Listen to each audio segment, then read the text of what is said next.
these founders do it? What's the secret behind their success? Surely they've got to tell us. I mean, be honest about it as well. Adam and James, who are co-founders of InstantPrint, told us about the lessons that they had learnt along the way. They started their business when they were doing a business plan, when really they should have been studying for their final year exams. Immediately afterwards, they got a tiny room on a first floor building. And now, not that many years later, they've got over 100,000 square feet of space. And they've gone from just an idea to being worth over £30 million. Adam and James took it in turns to have their say about what the lessons they'd learnt. They said it was know your numbers. You've got to be on top of it at all times. He says your employees, your team are your most valuable asset. It's all very well having fantastic people able to operate the machines, but they've got to have the right attitude and you've got to be honest with them. And then also they said, stay focused. Don't dilute all your things into several different matters, because then you'll just lost the plot and it's not going to be as successful as you want. You've got to remain focused and you've got to have that clear objective which everybody across the company is working towards. So I hope you enjoy this video and thank you for watching. So back in 2009, when we were supposed to be focused on our university final exams, James and myself were busy beavering away, dreaming up new business ideas and writing up business plans. But we finally bumped into lucky number idea 6, which was online print. Throughout university, James and myself ran a number of club nights, and through that we had a lot of experience of buying print. And we felt, we could really make the print buying process a lot easier. What we wanted to do was try and make it much simpler for smaller micro businesses to order their print. We started looking at each area of the print buying journey for a small business and tried to simplify the decisions that people would have to make at that time. We just offer an economy range, a premium range and a standard range, much like you find in a supermarket. Also, while most online printers at the time offered a 1-week turnaround, we set out to try and aim with a 24-hour turnaround. So in July 2009, we moved in our tiny first floor office, which was actually behind this window just here. We set to work setting up our website, buying up office printers. It's fair to say we had about £5,000 we put in each at that time, so our technology definitely wasn't what you would call cutting edge. Very soon we were picking up lots of orders. Our concept really seemed to hit a nerve, which was very quick turnaround, standardised, high quality print. We were killing ourselves trying to fulfill the orders, working about 90 hours a week. We spent virtually all of our time working in the business rather than on the business. But 6 months in, we really started to realise that we were really missing a massive trick, and that was understanding and knowing our data. We had virtually no data to be able to base any business decision on. So whether that's what products we were selling in terms of what new equipment we should invest in, or whether we could actually afford to invest in some new overheads and afford to recruit some people. For each area of our business, we measure a few key performance indicators to track things that we think are important. So, for example, on the sales side, this is customer visits, new customers, things like average answer time on the phones. On the sales side, we track things like on-time delivery, machine efficiency, and then product quality metrics. So these figures we see as being really important, so they're the very first job on a Monday morning, the first thing that everyone has to produce, and then they're circulated throughout the business. And really, we don't think we can overstate how important these have been in letting us make the right decisions and know when things in the business are changing. So that's our first big business lesson. Make knowing your numbers a priority, try and get them out weekly if possible, if not more regularly, and make sure your whole team has access to them so they can start actioning. 6 months later, we moved into our new offices in Killingworth, and we set about building new offices, laying carpet tiles, and trying to secure new equipment. The next 18 months, sales kept growing, and we got ourselves into a game of trying to secure new equipment, installing it, filling it, and then back to trying to secure new equipment again. By the end of 2011, the place was absolutely full, and we were in danger of slowing our growth. At the time, we'd been in discussions about colour management with a business based down in South Yorkshire called Blue Tree Design and Print. Bluetree had a similar sized team, but where we sold small format work to small businesses, they sold large format work to large businesses. And where we were online, they were offline. 2012 made a decision to put the two businesses together. And in our minds, it was really simple. You know, there are huge business synergies all the way through. We quickly set about leveraging the balance sheet and invested in a huge area of new production for us, which was what's called litho print, which is very much your old traditional print technology. So this is the area of print where, you know, most people used to go through a 7-year apprenticeship in order to how to run the machines.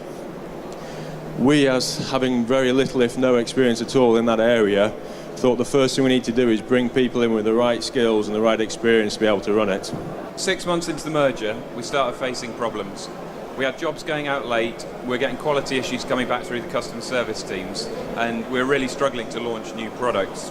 We'd merged two completely different teams that had very, very different values and attitudes. And then we'd also brought a load of new members into the team, but we'd hired them for skills, not for their attitude or the values. So in our business now, every team member, regardless of what level they're at, has an hour-long one-to-one with the manager at least every month. In most cases, it's much more frequently. It's fair to say that our business is a success, not because of James or I or anything we do, but because of the efforts our team members play. And I guess one of the things that we've learned is that you have to empower your team to be able to make the decisions. Otherwise, what happens is, if you want to be involved in every decision and every process, you become the bottleneck. You start to slow your own business down.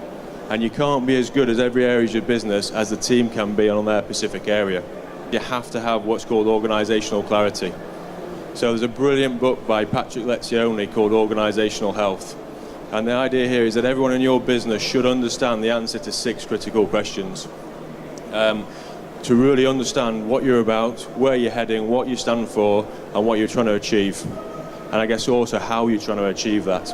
In conclusion here, the lessons are that your team are your most valuable asset, and you need to treat them as such. So you need to put energy into making sure you recruit the right people, and that they're hired for attitude and values rather than skills or experience. Secondly, you need to make it your manager's priority to look after, support and develop your team. Finally, you need to clearly communicate to your team what it is that you're trying to achieve, and then empower them to go and make the decisions to achieve it. So back to the story. Having put the businesses together in 2012, we brought a new print process we talked about earlier to really try and push that out. And we were seeing, you know, good growth from our online channels, around 6% a year. However, we weren't content with that, and we saw lots of other opportunities. So at the time we had InstantPrint, which was very much focused on small and micro businesses, and then we had Bluetree Design and Print, which was really focused on the large corporates. And we saw 2 other brilliant opportunities to us. One was the trade print market, so this is other printers, graphic designers, copy shops who are buying print on behalf of another end client. And the other was to bring, I guess, an online print solution to the large corporates to enable their real simple real simple print requirements like business cards and flyers be highly automated and ordered at the store or employee level. 9 months after merging, we brought in a new print process.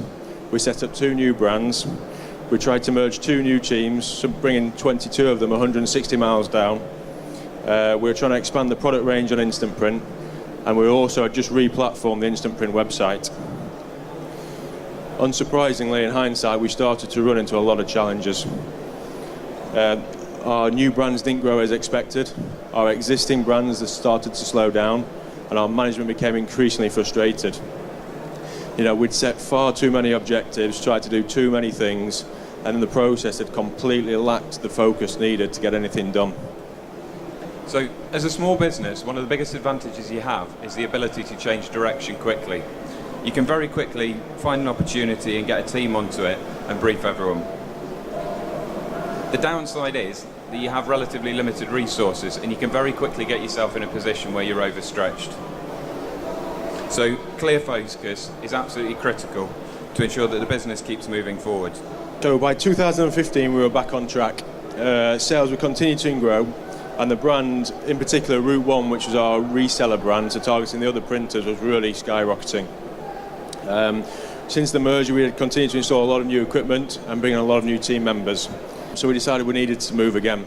It was about 100,000 square foot, which was bigger than we initially wanted. We were targeting around 60, but we got a great deal on it.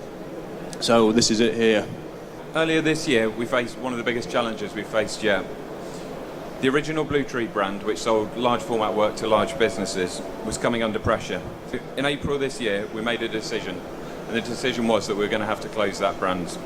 The brand at the time represented about £4.5 million of turnover, so for us it was a huge proportion of our business. We sat down with all of the teams and explained the situation we were in.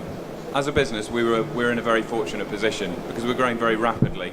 We were able to keep all of the team on, albeit they had to move into slightly different roles. For the most part, the team were happy to take the new roles, and in hindsight, I think the big lesson that we learnt there was that if you're really straightforward with your team about the situation that you're in, you can work through the problems together. The impact of removing that brand has been phenomenal. And I guess what we've learned from that is, as a business, you really need to understand what your core strengths are and where you can really outcompete your competition. So for us, that is providing high quality print at very quick turnaround times and trying to make the print buying as easy as possible for our customers. I just don't believe it. I mean, when he was talking about £4.5 million and they've just decided to close it down, I was like, wow, that must have been tough. But I bet you they're going to be hugely successful now that they've done that. I loved their talk. I love the fact that they were in this tiny office and now they're in this huge, gigantic space. And that's just testimony to their product, their services, and also to InstantPrint, the fact that they are able to deliver on their promise of being able to deliver instantly. So I hope you enjoyed today's video. Please subscribe to see more, and thank you for watching.